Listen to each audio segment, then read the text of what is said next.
السلام علیکم ورحمۃ اللہ۔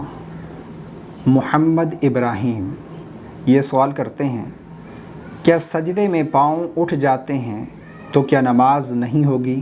اس بارے میں کیا حکم ہے؟ ضرور رہنمائی فرمائیں۔ بھائی نے ایک بہت اچھا سوال پوچھا ہے۔ دیکھیں، سجدے میں دونوں پاؤں کی 10 انگلیوں کا زمین پر لگنا یہ سنت ہے، اور دونوں پاؤں کی 3 انگلیوں کا پیٹ زمین پر لگنا یہ واجب ہے۔ سجدہ کسے کہتے ہیں؟ پیشانی کا زمین پر جمنا یہ سجدے کی حقیقت ہے۔ پیشانی کا زمین پر جمنا یہ سجدے کی حقیقت ہے، اور سجدے میں پاؤں کی 1 انگلی کا پیٹ زمین پر لگنا یہ شرط ہے۔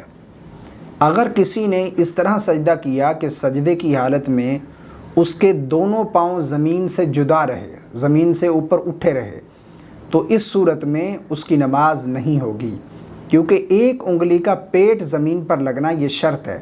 اگر کسی نے اس طرح صرف انگلی ٹچ کی زمین پہ، یعنی سیدھی انگلی ہے، اس کا پیٹ نہیں لگایا، پیٹ کہتے ہیں جو نیچے کا حصہ ہے انگلی کا، یہ انگلی کا پیٹ ہے۔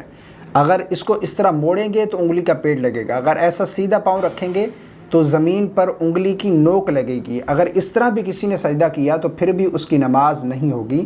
کم سے کم 1 انگلی کا پیٹ زمین پر لگنا یہ شرط ہے، اور 3 انگلیوں کا پیٹ زمین پر لگنا یہ واجب ہے، اور 10 انگلیوں کا پیٹ زمین پر لگنا یہ سنت ہے۔ اور اس مسئلے میں بہت سارے لوگ غفلت کرتے ہیں کہ سجدے کی حالت میں جب وہ جاتے ہیں تو اپنے دونوں پاؤں زمین سے اٹھا لیتے ہیں، اوپر جدا کر لیتے ہیں زمین سے۔ تو اگر کسی نے اس طرح نماز پڑھی کہ اس کے دونوں پاؤں زمین سے جدا رہے، اٹھے رہے، تو اس طرح نماز نہیں ہوگی، اور یہ غلطی بہت سارے لوگ کرتے ہیں۔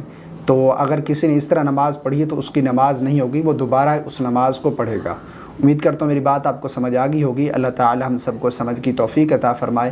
السلام علیکم ورحمۃ اللہ۔